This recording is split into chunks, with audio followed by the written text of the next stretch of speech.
Hello everybody. If you want to read all the stories in full, please go to www.steveuk.blog. Thank you. Short story 373, The Midnight Commute, Intermediate. The rain hammered against the windscreen, blurring the already faint lines of the country road. Alex gripped the steering wheel tighter, knuckles white. It was past midnight and he was miles from home, driving back from a late meeting. He'd taken this route countless times, but tonight everything felt different. The wind howled like a distressed animal, shaking the car slightly. A headlight struggled to pierce the thick darkness, revealing only a few feet of road ahead. Alex slowed down, his heart pounding in his chest. He told himself it was just the weather.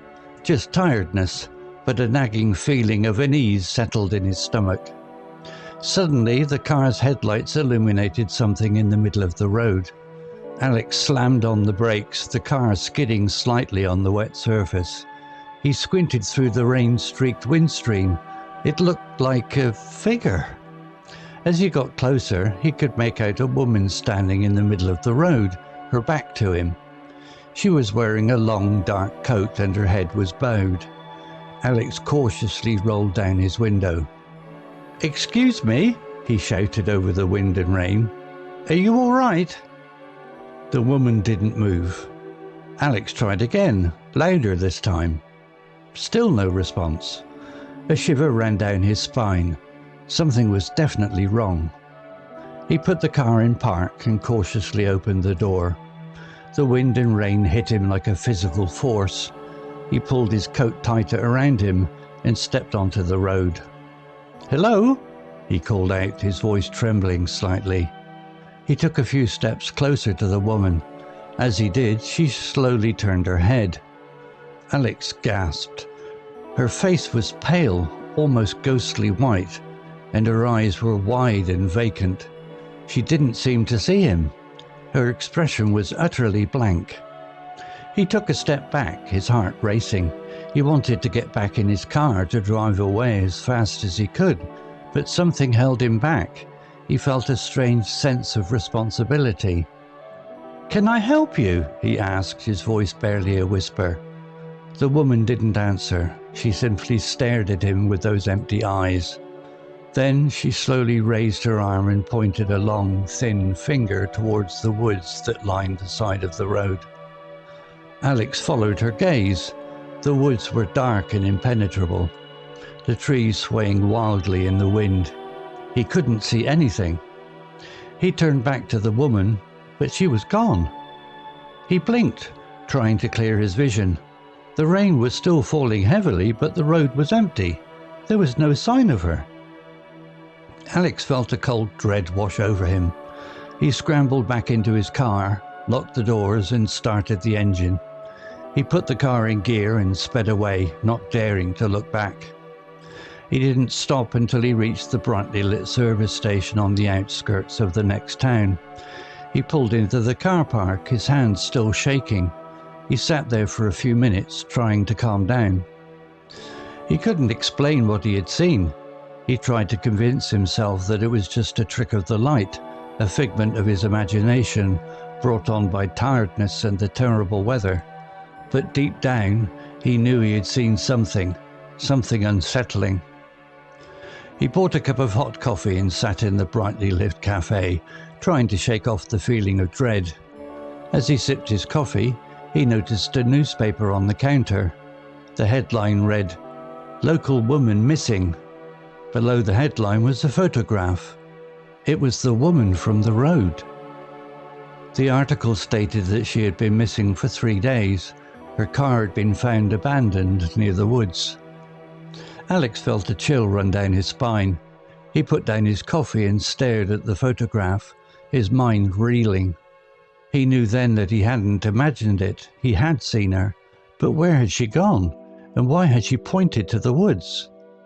He knew he had to tell the police. Alex drove to the nearest police station, his hands trembling as he pulled into the parking lot. He explained the encounter to the officer, his voice shaking slightly as he described the woman, the woods, and the strange feeling of dread that had gripped him. The officer, a young woman with kind eyes, listened patiently. "Thank you for coming in, sir," she said, her voice calm and reassuring. "This is certainly unusual. Have you seen any news reports about a missing person in the area?" Alex nodded, pulling out the newspaper with the article about the missing woman. The officer took it from him and studied it carefully. "This is definitely concerning," she said, her expression grave. "We'll look into this immediately. In the meantime, advise you to stay safe and avoid that area if possible." Alex thanked her and left the police station, feeling a mixture of relief and unease. He had done what he could. Now it was up to the police. He drove home slowly, the rain still falling steadily. He kept thinking about the woman, her vacant eyes, the way she had pointed towards the woods. What had she been trying to tell him? He couldn't shake off the feeling that he was somehow connected to her disappearance. He kept seeing her face everywhere, in the shadows of the trees, in the reflection of the wet pavement. That night, sleep eluded him. He tossed and turned, haunted by the image of the woman. He kept thinking about the woods, imagining the dark, menacing trees, the unseen depths within. The next day he decided to go back to the scene of the encounter. He wanted to see the woods for himself. He drove slowly along the deserted road, his heart pounding in his chest. As he approached the spot where he had seen the woman, he felt a wave of apprehension wash over him.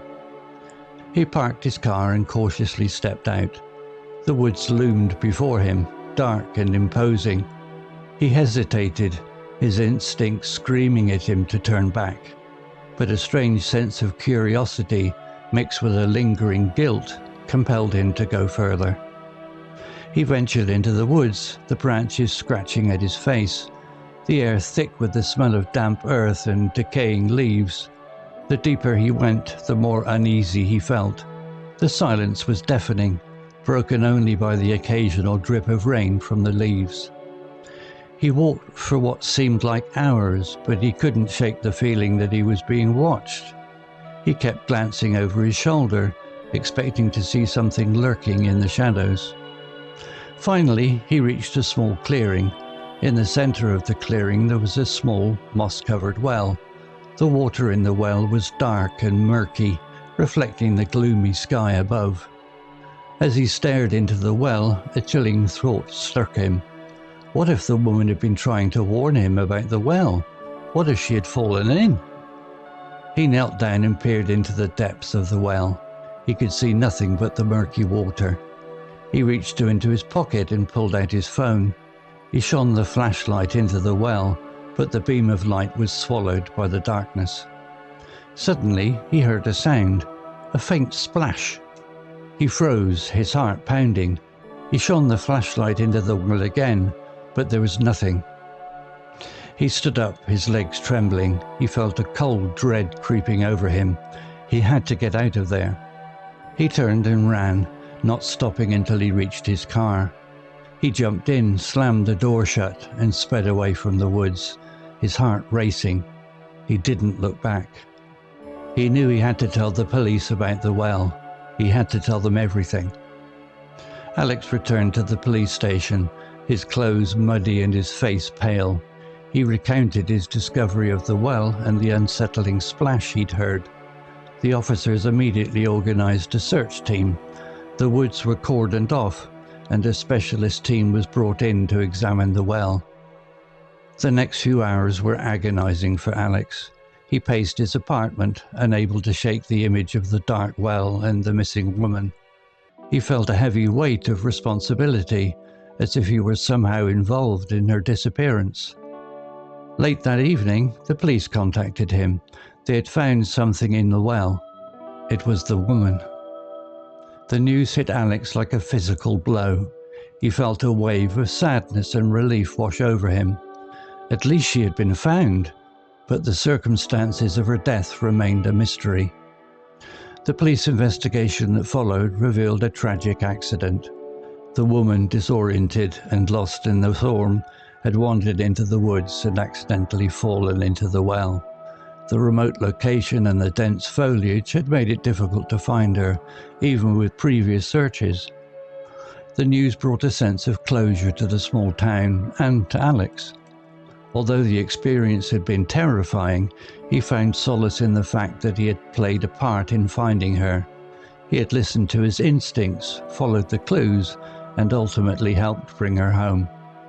The nightmares eventually subsided, though the memory of the woman's vacant stare and the dark woods remained. Alex learned a valuable lesson. Sometimes the most unsettling experiences can lead to unexpected acts of kindness and resolution. He had faced his fear, ventured into the darkness, and in doing so had brought light to a tragic mystery. He knew he would never forget the midnight commute that changed his life forever. Vocabulary notes. Gripped, verb. Meaning, held something tightly. Example, Alex gripped the steering wheel tighter, knuckles white. This shows Alex was holding the steering wheel very firmly, likely due to stress or nervousness. Similar words, grasped, clenched, held fast, clung to. Pierced, verb, meaning passed through or penetrated something, often with force or sharpness. In this context, it refers to the headlights struggled to penetrate the darkness. Example, the headlights struggled to pierce the thick darkness. Similar words, penetrated, punctured, stabbed. Nagging, adjective, meaning persistently worrying or troubling someone. Example, a nagging feeling of unease settled in his stomach. This describes a persistent, uncomfortable feeling of worry. Similar words, persistent, worrying, troubling, bothersome, irritating. Squinted, verb, meaning looked with eyes partly closed in order to see more clearly, often due to bright light or poor vision. Example, he squinted through the rain-streaked windscreen. Similar words, peered, gazed, narrowed his eyes. Vacant, adjective, meaning having or showing no expression or thought, empty. Example, her face was pale, almost ghostly white, and her eyes were wide and vacant. This describes a lack of expression in her eyes, suggesting she was not present mentally. Similar words, empty, blank, expressionless, emotionless, hollow.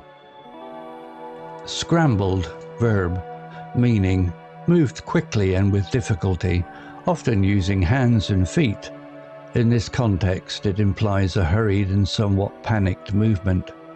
Example, he scrambled back into his car, locked the doors and started the engine.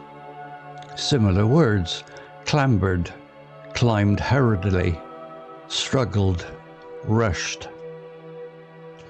Figment, noun, meaning something imagined or invented, a fabrication. Example, he tried to convince himself that it was just a trick of the light, a figment of his imagination. Similar words, illusion, fantasy, delusion, invention. Loomed, verb, meaning appeared as a large, often threatening shape. Example, the woods loomed before him, dark and imposing. Similar words, towered, bulked, overshadowed, hovered. Apprehension, noun, meaning anxiety or fear that something bad or unpleasant will happen. Example, as he approached the spot where he had seen the woman, he felt a wave of apprehension wash over him. Similar words, anxiety, worry, fear, dread, unease. Eluded, verb, meaning failed to be grasped or understood, escaped notice. Example, that night sleep eluded him, This means he couldn't fall asleep. Similar words: escaped, avoided, evaded, dodged. Story written by Google Gemini 2.0 AI. To read all the stories in full, please go to www.steveuk.blog. Thank you. Hello, this is Steve. If you enjoyed the story, please would you take the time to leave a meaningful comment and click on the like icon. If you want to know when the next story has been uploaded, please click on the notify bell icon to be notified. If you haven't already, please subscribe to my channel and tell your English learning friends so they can benefit too. Thank you.